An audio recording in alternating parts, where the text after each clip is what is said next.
D'abord, nous vous présentons toutes nos excuses pour ce retard dû à des contraintes professionnelles. Il faut souvent être souple dans la vie pour assurer toujours une meilleure façon de vivre ensemble. Merci. Pour commencer, le programme a été mis à disposition, mais il y a eu quelques absences pour des raisons naturellement indépendantes de la bonne volonté des participants. Nous en prenons acte. Son Excellence, Messieurs les représentants de la CEMA, Mesdames, Messieurs, amis politiques de la Côte d'Ivoire, du Burkina Faso, du Niger, de la Mauritanie, du Bénin, ici présents dans cette salle, Mesdames, Messieurs les maires, Messieurs les représentants de la société civile, Monsieur le Président du Conseil des sages, Monsieur le Président du Conseil de la jeunesse malienne de France, Mesdames, Messieurs, honorables invités, au nom de la Convention des partis et structures politiques de la mouvance présidentielle du Mali en France, permettez-moi de vous rendre un hommage appuyé et sincère pour votre présence à cette conférence débat relative à la mise en œuvre de l'accord de paix et les 2 ans de son Excellence, M. Ibrahim Boubacar Keïta, à la magistrature suprême du Mali. La première fois, à la veille de l'Aïd el-Fitr, il n'est pas acceptable que ceux qui ont signé l'accord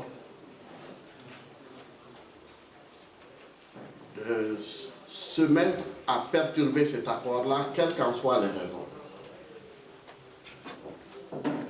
De là, il a été mis en place à l'occasion du dernier comité de suivi des accords, un plan de règlement. Vous avez appris qu'un plan de règlement a été mis en place, qu'une partie n'a pas accepté ce plan de règlement, et on a beaucoup parlé d'Anafis, qui est devenu un espace d'une célébrité qui n'a jamais existé auparavant. De quoi s'agit-il? Une des parties, la plateforme, a occupé Anefis en chassant d'Anefis la coordination des mouvements de l'Azawad. Coordination des mouvements de l'Azawad qui aussi a occupé Ber dans la région de Tombouctou. Cela a été considéré comme une violation et il a été demandé à la plateforme de se reconnaître dans le plan. La plateforme ne l'a d'abord pas accepté, l'a accepté après, et il lui a été demandé, conformément à cela, de quitter Anafis. La plateforme a posé un certain nombre de conditions, parmi lesquelles elle voulait savoir, en quittant, qui occuperait Anafis. Le plan de règlement dit que Anafis sera occupé par les instances prévues par l'accord, à savoir le CTS, qui est le comité technique de sécurité, se réunirait, que le mécanisme de coordination, le mécanisme opérationnel de coordination, le MOC, serait mis en place et que, à partir de là, des patrouilles mixtes seraient organisées. La plateforme a mis du temps à quitter Anefis.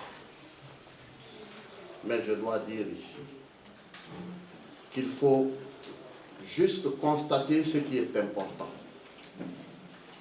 Occuper Anefis était une violation des accords.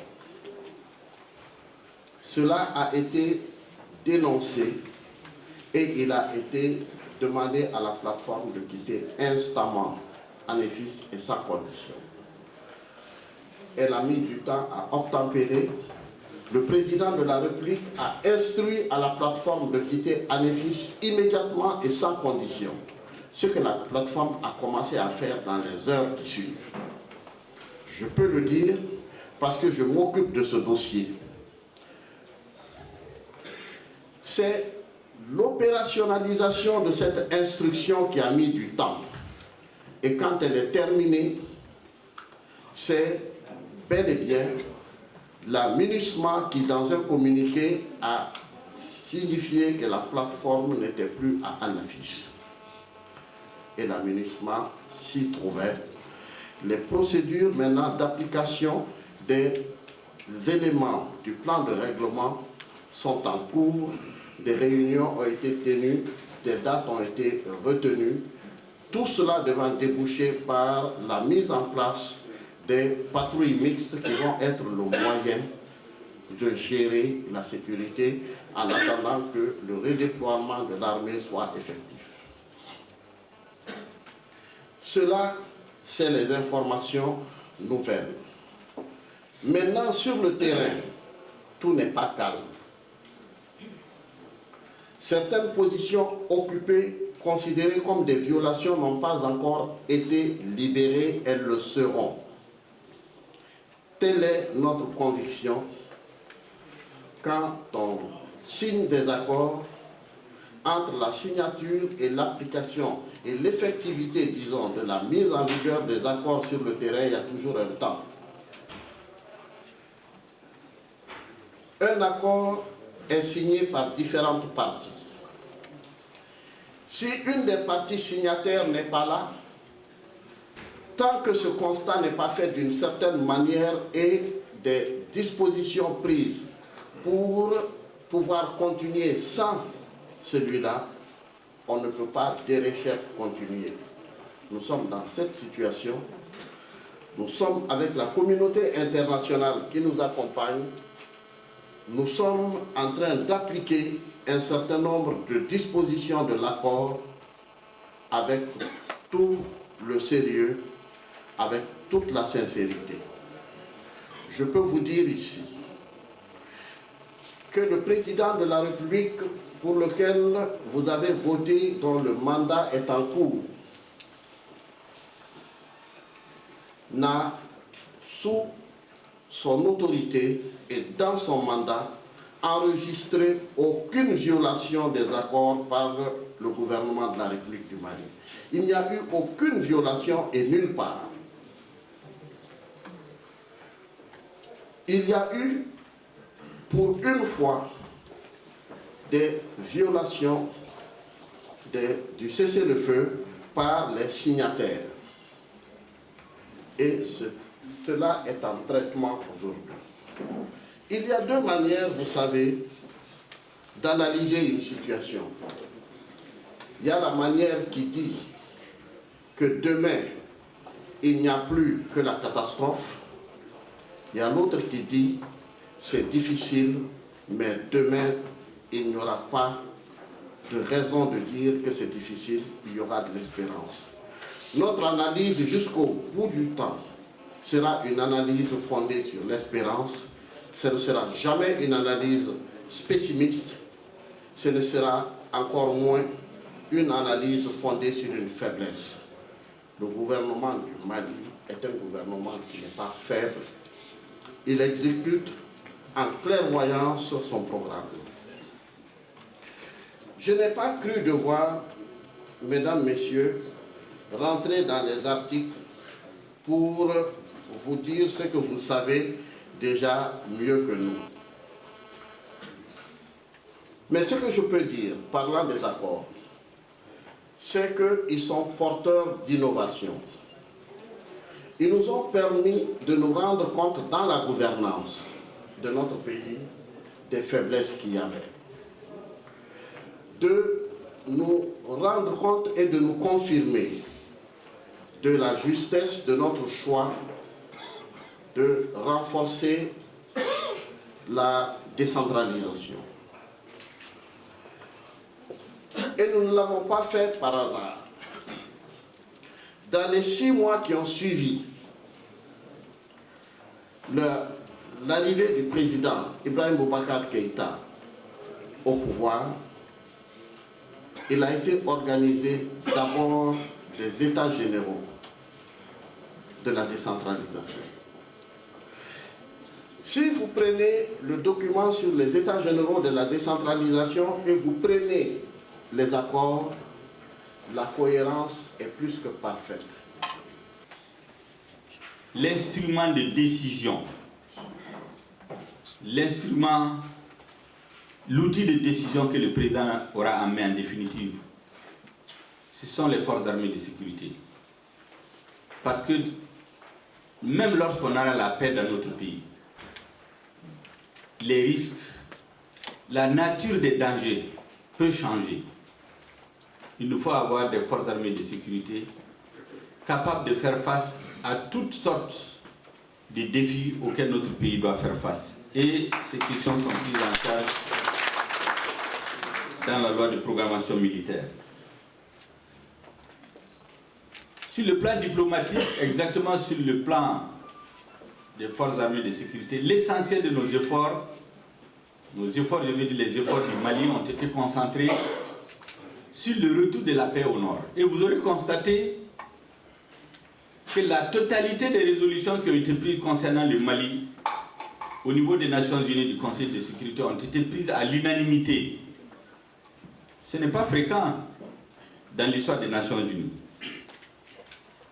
L'ensemble des regroupements régionaux, la CEDEAO, l'UEMOA, l'Union africaine, aujourd'hui parlent d'une même voix, au même titre que l'Organisation des Nations Unies, pour toutes les questions concernant le Mali. Quand je disais tantôt qu'il n'y a que l'armée malienne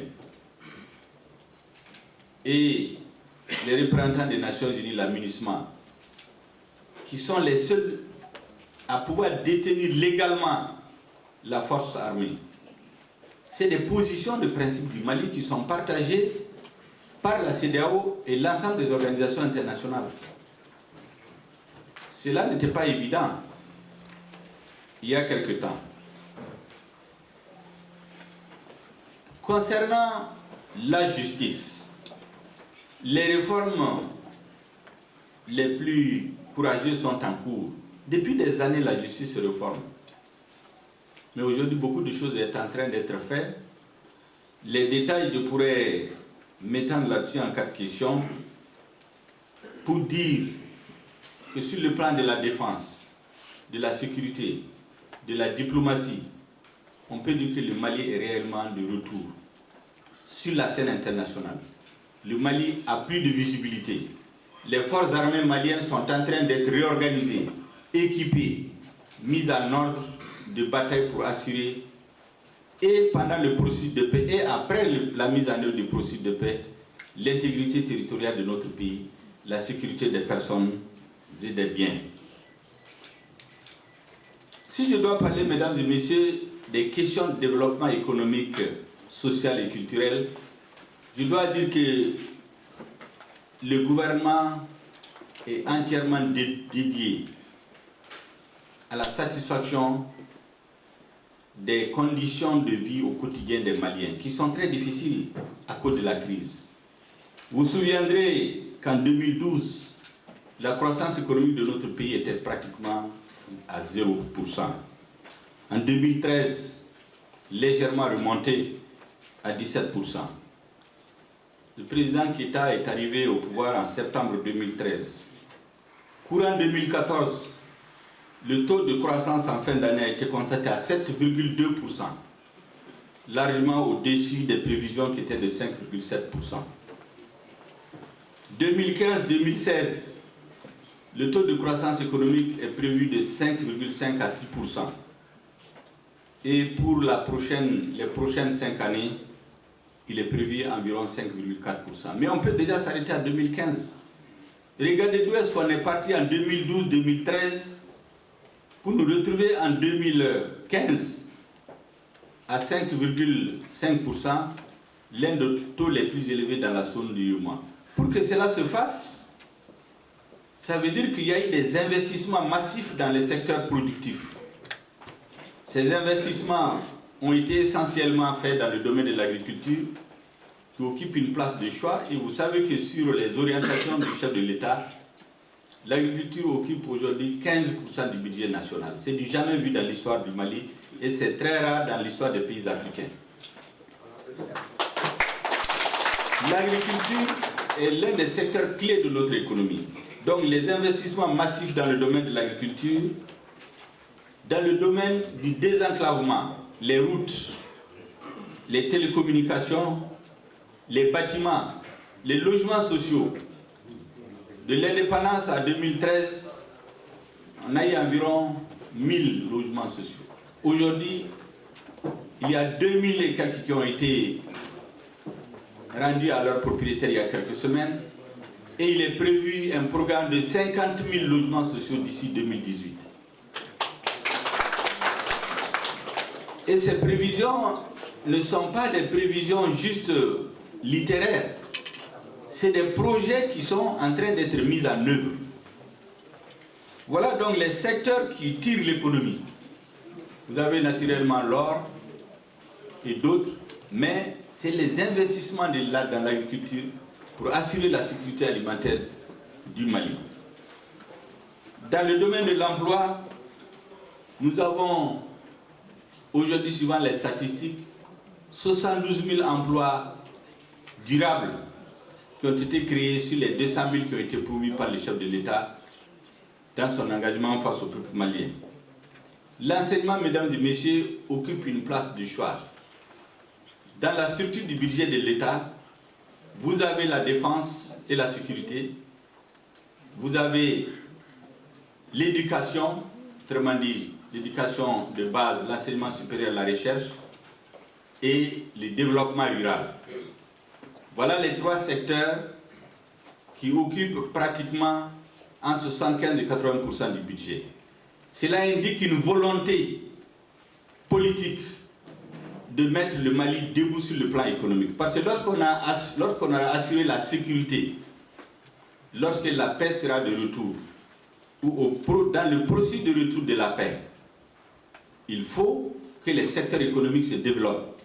Il faut que le bien-être des Maliens au quotidien soit palpable. Et c'est pourquoi il y a ces investissements massifs.